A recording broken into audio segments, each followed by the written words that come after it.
All spies are recruited because of their access. That's the only reason they're being recruited, is to what information they can provide to the service that is trying to recruit them. But most people aren't inherently good spies. Recruitment is in itself a very tough process. Lots of problems are involved in trying to locate or spot the right person. An individual who'd be willing to sell his own country's secrets for whatever reason. Ideological reasons, or maybe because he was unhappy in his agency, was not promoted, was slighted or discriminated against because of the color of his skin or his sexual orientation or his political views or maybe even his appearance. People feel unhappy at times, and they may switch their loyalties to the other side if the other side offers something better. If you think of the acronym MICE, M-I-C-E, M stands for money, I is for ideology, C is for compromise, and E is for ego. If you take those four basic weaknesses and combine them with failed careers and alcoholism, any of those vulnerabilities could be selected by a very smart intelligence service to find your particular weakness. Recruitment can come in many forms. It could be the person that you meet at a bar who likes your same hobbies and is interested in your work. It could be the friend you make when all of a sudden you find yourself behind in your bills and this miraculous person appears. It could be that beautiful girl that sat next to you on the plane and is just so interested in your work. Once you establish a relationship with a case officer, the next is how to keep it secret, really hidden from public view, from the view of the counterintelligence services. And we know in the United States, the counterintelligence service has been very strong. Counterintelligence believes that a good offense is the best approach to uncovering spies within their agency. A counterintelligence service will try to recruit a foreign intelligence officer if that officer may have knowledge of spies working in the host intelligence service's country. And that's one of the strong currencies that a defector can use to in effect buy his position in freedom, is say, I come to you with secrets, but especially I'm going to name our spies that are in your service or working in your country. The truth is, with thousands and thousands of Americans that have security clearances and have access to secrets, it's virtually impossible, certainly impossible, to prevent one of them from going out and doing the wrong thing.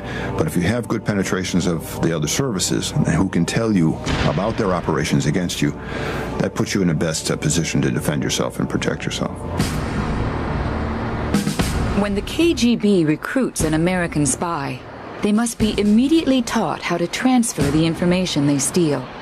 You have to establish such a line of communications which would provide absolute security. There's nothing absolute in this world, obviously, but the maximum security in communicating.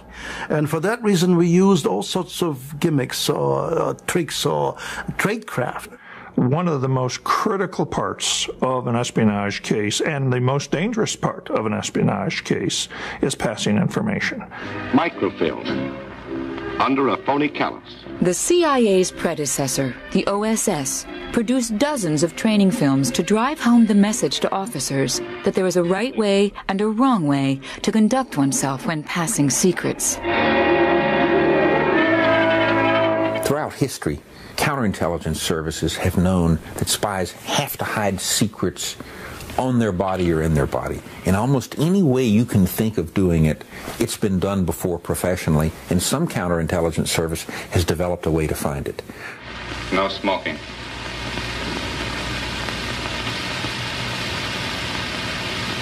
Don't try that again. You're not the first who's tried to burn a message in a cigarette. Trained counterintelligence services are taught to carefully examine any form of an item, a smoking accessory that a person may carry. Now, this normally appearing pipe is actually a concealment. And when opened, it's designed to have a cavity that allows a small piece of microfilm to be concealed, but allows the wearer to smoke at the same time. Now, an effective way for a spy to use this would literally be to approach the checkpoint smoking, because a guard is less likely to search a lit pipe. But if the spy is already under suspicion, a trained investigator would find this in the first search. But you see, the enemy knows the more important a piece of evidence is to you, the more important it is to them. Shoes make an effective hiding place. And for years, anywhere that you could look at a shoe, there's numerous places for hiding. One of the most effective, this is a KGB shoe, and the heel has been notched to be removed. There's a metal supporting rod that supports the cavity to ensure that as the wearer walks, you don't get a natural depression. But it's been hollowed out and is exactly the correct size to hold 2 half cassettes of Minox film. You could have up to 300 pages of documents photographed with ultra-thin base film inside this small cavity. Once it's tacked back on, it's effective to wear, and unless there is an invasive search, would be extremely difficult to detect. During World War I, German counterintelligence detected spies crossing the lines that had had messages tattooed on their heads and then allowing hair to grow back, so that it was only when the head was shaved that the message could be revealed. And photographs still exist of that happening. Equally so, it was found that you could use the back of human skin to write a message in invisible ink. You could not see it, but once you applied the reagent, you could literally recover the secret letter or the message written on someone's back. And if they would pick a female agent, it was much less likely that a male agent would be searching her private parts or looking on the skin for secret writing. Some of the very old techniques are still very effective. Just because something is old and out of use doesn't mean that it wouldn't work today. Any orifice of the body can be used to hide information. Now, there's some that probably come to mind, but one of those that people normally don't think of is the human eye. And in World War I, German counterintelligence detected a Russian spy crossing the border that had his message concealed in a false eye. And this glass eye can be used very effectively to conceal a small piece of microfilm, bleached and pasted inside. And it's the type of item that a counterintelligence investigator, regardless of how seasoned or trained, may not effectively see the first time. But under close examination, this too would also be detected. Our friend here seems a little perturbed about his feet. It might be wise to show as much concern for this region as he shows by so nervously biting his lip. Unless the spy truly believes it's effective, he will act in an unnatural way. He'll favor the wrong foot. He'll turn his body. He'll make some unnatural action that may be detected by an alert investigator. And an investigator can sense nervousness, can sense uncomfortableness, and this becomes one of the investigator's most valuable tools. When it comes to clothes and personal effects, investigators take nothing for granted. They begin on the premise that every item contains a message and carry on from there. The amount of space needed for a cavity or a concealment on a person doesn't have to be large, and anything you could carry or wear could be used.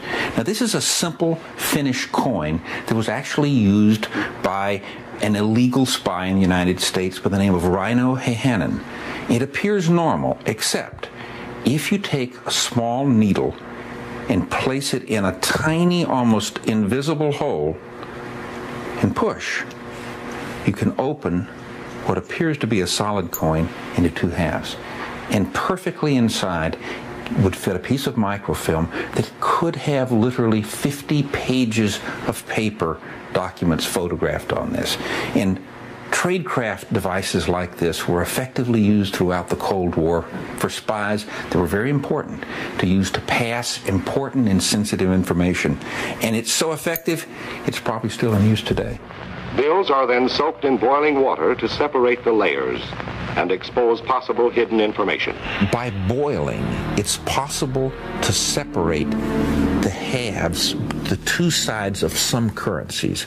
By selecting a currency that was thicker and you were able to split apart, you could insert a tiny microdot and then glue the money back together and press it together. If the microdot was placed in a portion of the bill in which there was dark printing, it would be invisible even if held to the strong light.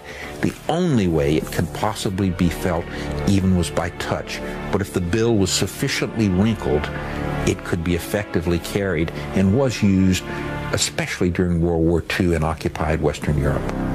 It takes more than courage and confidence to operate in enemy area. It takes cover. Cover which you blew by your conspicuousness.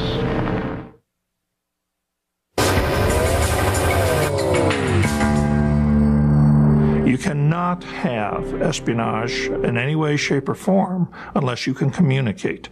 And there's two types of communication. There's communicating instructions and information from the handlers to the person who is committing espionage. And then the person who's committing espionage must also communicate the materials that he is stealing to his handlers. So there is a two-way communication that's involved there. Perhaps the most commonly used method of passing a secret is the dead drop. A dead drop is nothing more than a pre-assigned location where the person can actually place the information and his handler will come and pick it up, a designated pickup point, once he is aware that that information is at that spot. Therefore, they never meet face to face. They never are at the same place at the same time. You have to have some explanation why you are in this particular place. In the old days, for instance, we would use, say, public toilets. Now it has been largely dropped because it's not a safe place. And for that reason, the Soviet intelligence practiced widely, and not only in the United States and elsewhere, some fairly remote areas in the suburbs of major cities. The important thing is when the spy leaves the information, it has to be left in a public area, somewhere that's accessible to the spy and to the handler, but it has to be secret enough that a passerby just won't stop by and pick it up.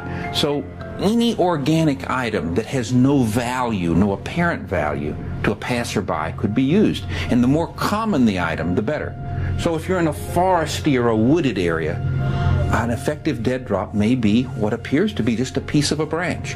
However, it's hollow, and you could put in microfilm or a secret message or a one-time pad. Very effective, but only in the right area. It may be in a wooded or a grassy area that there's no visible place. However, you could be right at the base of a tree on the north side, 1 foot away from the base, and take this spike. It's a metal spike. Inside, it's designed to hold a roll of 35mm film. But once it's inside, you simply step on it, and it has no visible indication other than this small metallic top. A dead drop ideally is only in place for a matter of minutes or hours. It's never left indefinitely. Signals are used to allow the spy to communicate with his handler when a dead drop has been completed. These signals may be a chalk mark on a utility pole, on a mailbox, on a bridge, or something which is visible without straining your eyes. You pass by in a car. You drive by and you see a sign, and no one, even if someone follows you, would never suspect that you were looking at the sign and reading the signal put for your benefit. These signals may also be used to alert the agent that there is a problem or a change of plans. There may be a signal of danger, that you should not service the dead drop because the dead drop was exposed, so you stay away from it. Well, suppose you come to a dead drop and all of a sudden, belatedly, you find out that you're under surveillance, that they saw the spot, the actual physical location of that dead drop. Officers working for the KGB learned skills such as signals and agent communications during years of intelligence training in Moscow. CIA officers marked to operate overseas must go through similar training at the top-secret training facility known as the Farm. Chase Brandon is a senior operations officer who often teaches new recruits how to communicate and receive secrets from spies.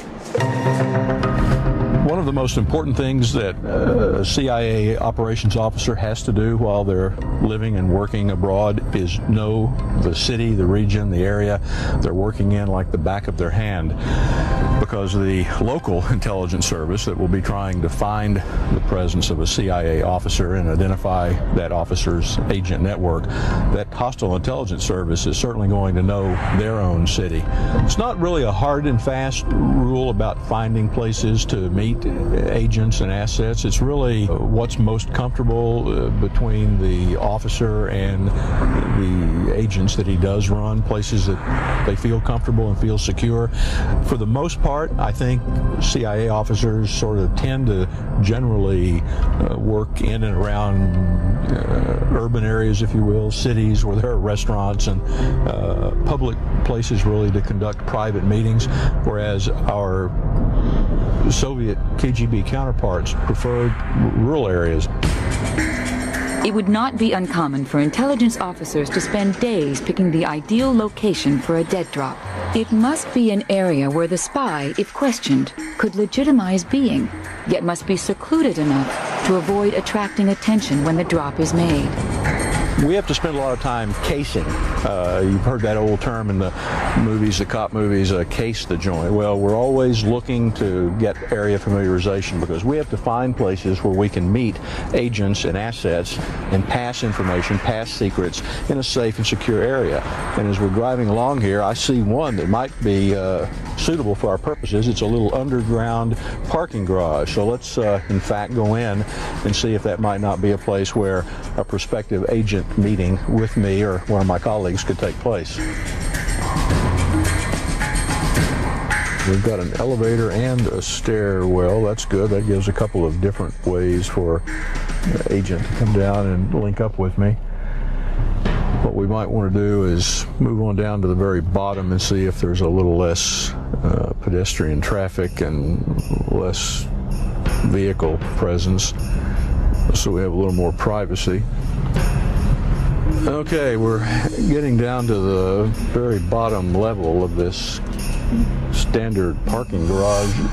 A good plan to put into effect would be to inform my agent that he or she could meet me at this garage on a particular day at a particular time. They would know the description of my car. They certainly would know me, since I'm the person who handles them, meets with them, and I would just come down and find a particular spot to park in. I want to take a quick look around. Not any pedestrian traffic down here. That's good. Quiet. Go over and make sure this door does indeed open. It is in fact the stairwell. That's good. And we'll go try the elevator.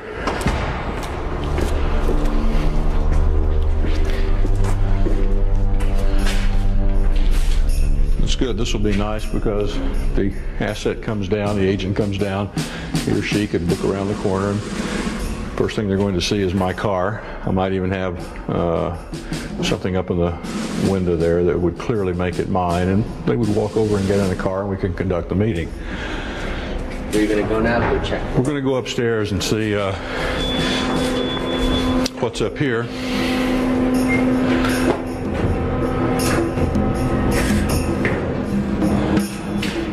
Well, here we are at the top of the parking garage. Let's see what we can use here operationally. Trash can you could leave something behind or on top of. This might be an interesting area to leave a message. I could actually be calling somebody. Leave the message here. Out here is an area where the agent could come through and meet me or transition over toward the elevators, and I see the spot here would be an interesting place to leave a message, and we could do that with a pen with a message concealed inside. That could be left right there like that. The agent comes up, knows that it's here, assuming they're tall enough, they reach up, they take this, and then they walk right on through. one or the other of us will find a logical place to stop and sit. It could be like an outdoor cafe. This one's not busy now, but that's all right.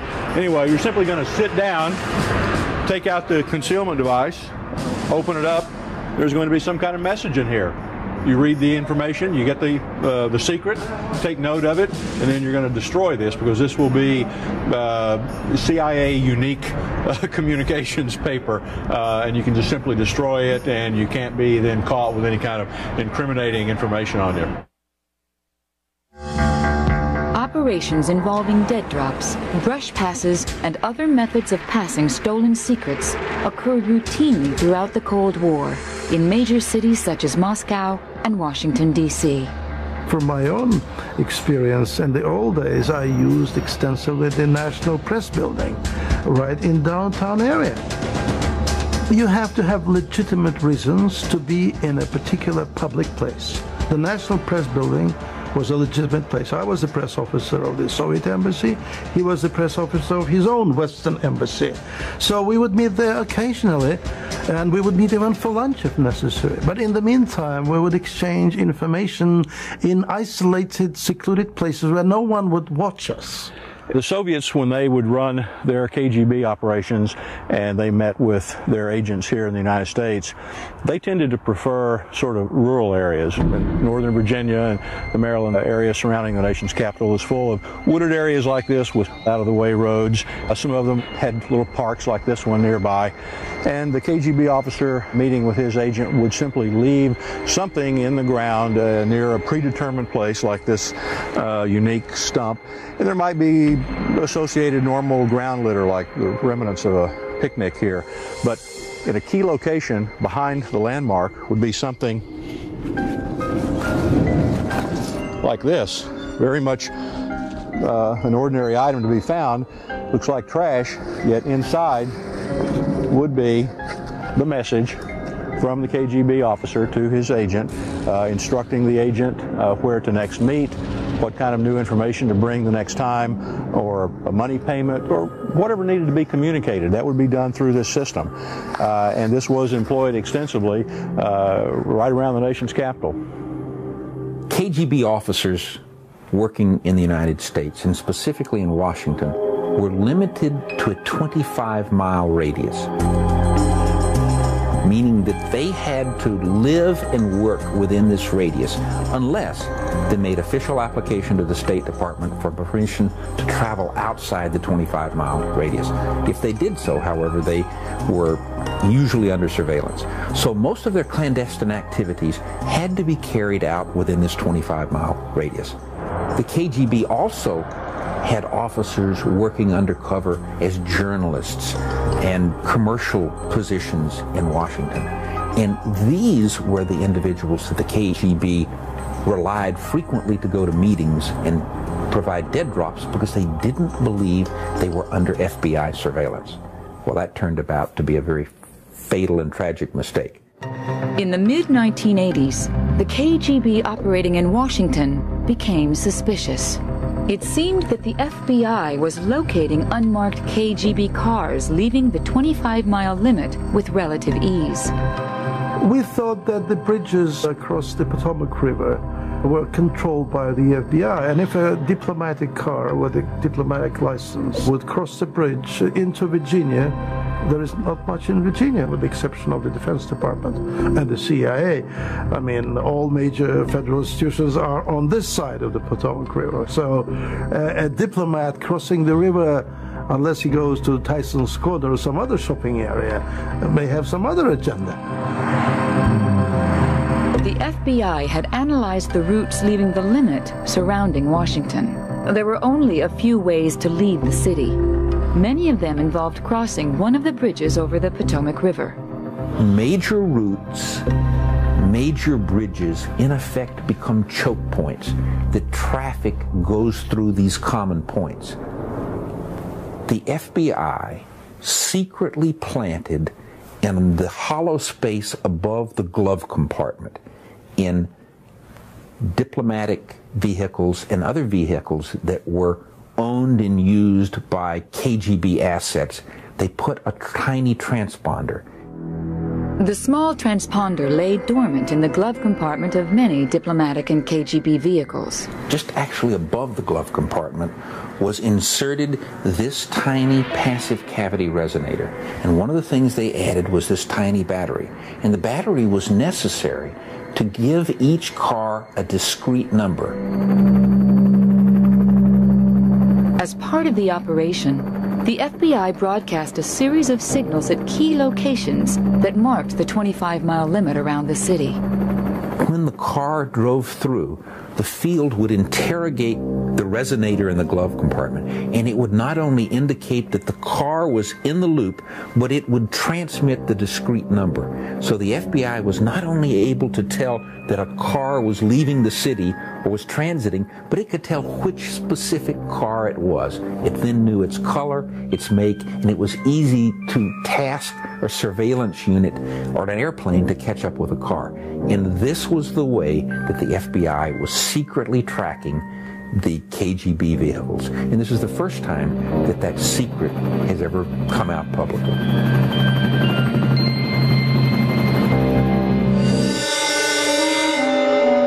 During the Cold War, U.S. intelligence officers often ran into their own problems while trying to operate in Moscow. In the mid-1980s, the CIA was concerned that somehow the KGB had developed a way to track their dead drops because CIA assets in Moscow were being arrested. Well, one of the intelligence officers realized that CIA officers, if they're going to leave a dead drop, and especially in the winter in Moscow, they would always keep the dead drop, be it a fake rock or a stick. They would keep things well hidden within their coat and their body. They'd go out for a walk. They'd quickly pull it out from the warmth of their body of their car, and they would hide it and walk out of the area. The heat from the officer's body would alter the temperature of the dead drop. When they would go into a park and they would place the drop and quickly walk out of the area, they were leaving an object that was much warmer than the surrounding items.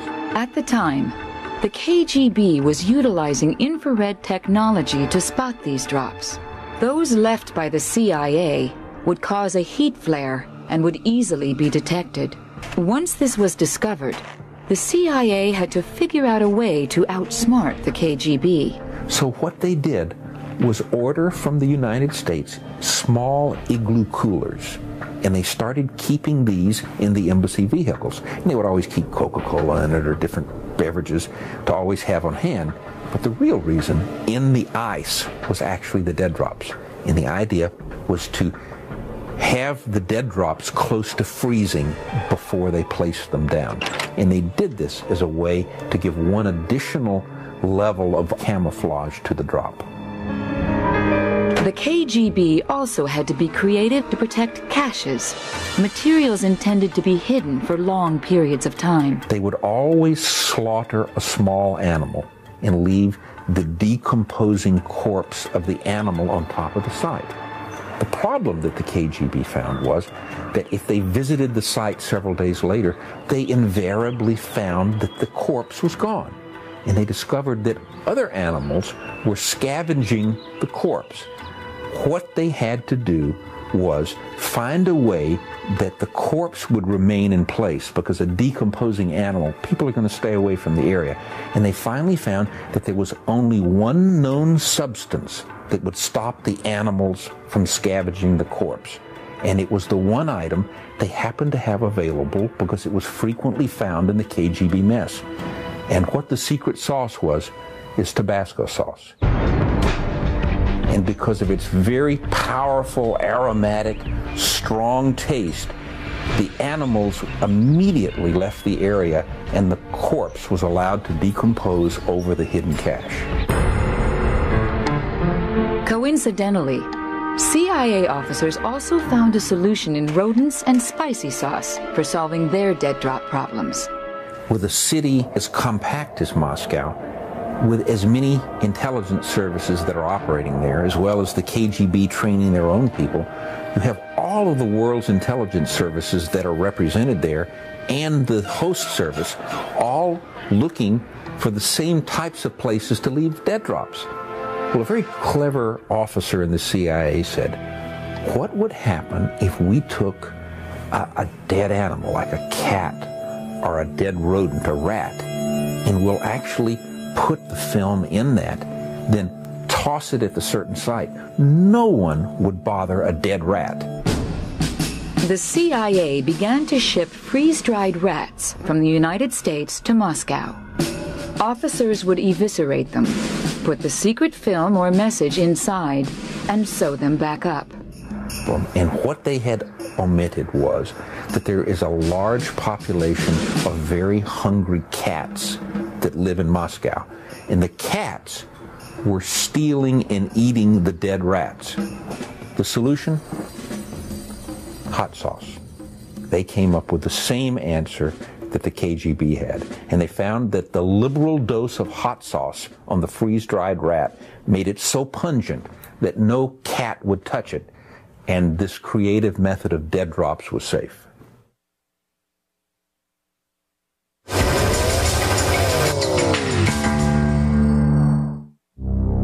One of the greatest successes of the Cold War for the Soviets was the recruitment of American spy John Walker. It all began in 1967. Carrying top-secret documents, he literally walked into the Soviet embassy in Washington, D.C. and offered to spy for them. After verifying the authenticity of the materials and Walker himself, this volunteer became one of the Soviets' most valuable assets. After you establish his identity and his truthfulness, you have to tell him, you have to be very discreet if you wish to continue. Normally we arranged for a personal meeting. A personal contact is next in line because we are not prepared to handle the man with, say, dead drops. We do not know him yet. We do not know how he is, whether he is prepared or willing to operate on dead drops. So we have to have a personal meeting. And that's exactly how it happened to, say, John Walker. He was invited to meet in a week or 10 days at a prearranged place. At the time, it was common for the Soviets to keep a safe house nearby where such a meeting could take place. Walker met there as planned and was briefed on how the operation would work. We told him that he should not bring classified papers, that he should take pictures of the classified papers and bring them in undeveloped film. That's important. We told him that we shall arrange and organize a series of dead drops. And by the time the meeting did take place, we already had a dozen or so dead drops prepared by them. As time went on and Walker grew more comfortable with his newly found career, he recruited others to be part of his spy ring. They included his brother Arthur, his friend Jerry Whitworth, and even his own son, Michael. The other people within John Walker's spy ring were selected because they had access to classified materials. In at least one case with Jerry Whitworth, it was cryptographic materials, which was the most valuable. But any classified material, of course, was valuable to the Russians or to the KGB. His brother had access to schedules for various ship loading schedules. He encouraged his son to join the Navy so that he could get access eventually, hopefully, to crypto materials. The success of the spy ring depended on Walker's collecting all stolen materials and passing them on in a series of scheduled dead drops. Intelligence services designed dead drop instructions and signal site instructions to be very simple, because the spies under stress, they want it to be easy to remember and simple to execute. But with John Walker, there was a different element. They knew that Walker was drinking heavily.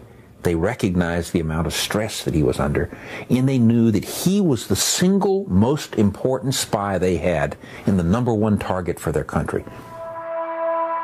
Into the dead drop instructions, they built in a surveillance run so that Walker had an elaborate procedure to follow, and the KGB could, if they chose, be positioned somewhere along this route to see if he was under surveillance. Walker, however, was known to drink too much, and his behavior was at times unreliable. This resulted in out-of-the-ordinary instructions regarding his dead drops. Most instructions will provide some safeguards as far as counter surveillance goes, and also so that the person can find the location with fair ease. 15, 20 minutes is about the longest it would take a individual for most operations. With Walker, the actual procedures that he would go through could be as long as an hour, maybe even longer. And the instructions themselves were quadruple redundant. In other words, he'd be given written instructions as how to proceed and where to drop the material. Along with the written instructions, he would be given maps, and along with the maps and written instructions, he would be given photographs that on the back of the photographs contain more maps and more written instructions, all of it doing the same identical thing.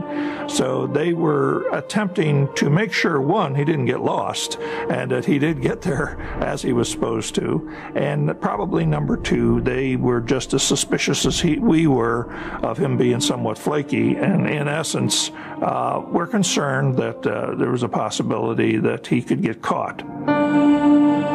In the history of analyzing KGB operations, no one has ever found dead drop instructions that had the level of complexity as those that were destined to be used by John Walker.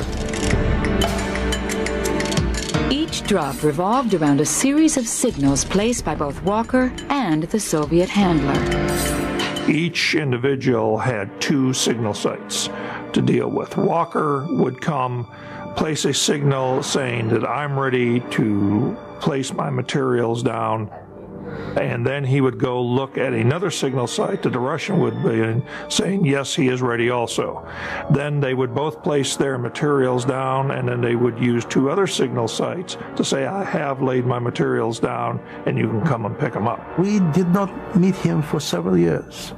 We just operated on dead drops. Eventually, Walker began to travel outside the United States to have face-to-face meetings with the Soviets. We thought highly of the FBI performance. This is why we preferred some neutral countries where the counterintelligence services either were not strong enough or did not care about foreign espionage because they knew the espionage was not conducted against them. Many of Walker's meetings took place in Vienna. He would be given a set of instructions to follow as to when and where he would meet his handler. This process became known as the Vienna procedure. The Vienna procedure was called a face-to-face meeting, and a face-to-face meeting is probably the most dangerous time because you have a known, as a rule, known Russian agent in this particular case who is going to meet with your asset. Wanting to ensure that Walker wasn't followed, the instructions in the Vienna procedure were always extensive.